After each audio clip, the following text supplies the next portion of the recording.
The Imperium's lead scientist, Vex Prime, trembled as he approached the sanctum. Inside, she waited, the being they'd created, the one they now called the God-Touched. Just 6 months ago, she'd been nothing more than test subject 47, a captured human female from a backwater colony raid. Now, the entire Zorathi Imperium knelt before her. Lieutenant Catherine "Cat" Morrison had been unconscious when they brought her to the laboratory. The Zorathi, a race of 7-foot-tall, 4-armed beings with chitinous shells and compound eyes, had been developing their ultimate weapon for centuries, a genetic serum designed to create the perfect warrior. They'd tested it on dozens of species. All had died screaming. Humans were meant to be just another test.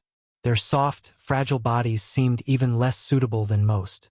The Zorathi scientists had injected Cat without ceremony, already preparing the incinerator for her corpse. She didn't die. For 3 days, Cat's body consumed enough nutrients to feed a squad of Zorathi warriors. Her muscles tore and rebuilt themselves. Her bones restructured, becoming dense as starship hull plating while somehow remaining light. Her neural pathways multiplied exponentially. The monitoring equipment couldn't keep up with the changes. Several machines simply burned out trying to process the data. When she finally opened her eyes, they glowed with an inner fire that made even battle-hardened Zorathi step back. "Where am I?" she'd asked calmly.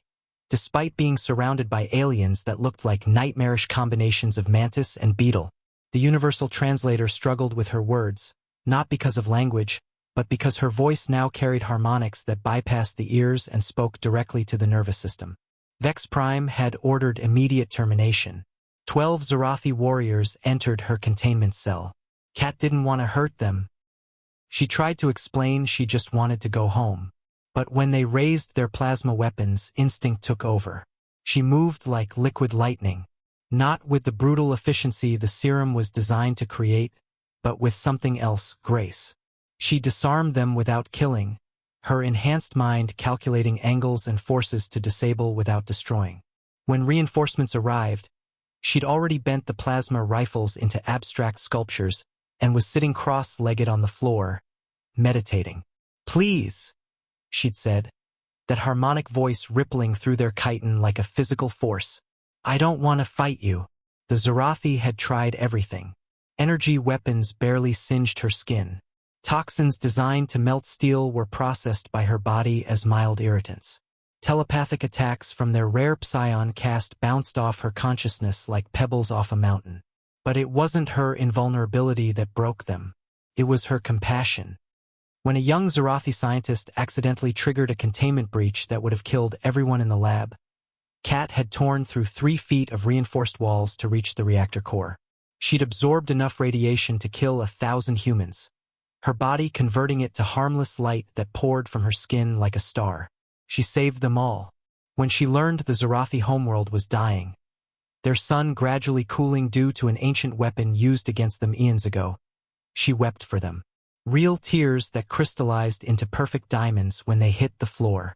"Your serum," she told Vex Prime. "It doesn't create warriors. It amplifies what's already there. You tested it on predator species, so you got perfect predators. But humans," she smiled sadly, "we're something else. We're survivors, protectors. We adapt not through conquest, but through connection." The transformation wasn't just physical.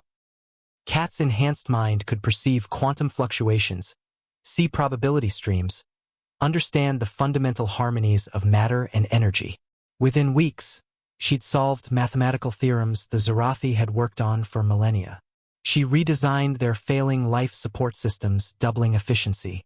She composed music that could heal psychological trauma, each note precisely calibrated to neurological wavelengths. But the moment that changed everything came when the Imperium's enemies, the Void Hunters, attacked. These beings of living shadow had tormented the Zorathi for generations, immune to all conventional weapons.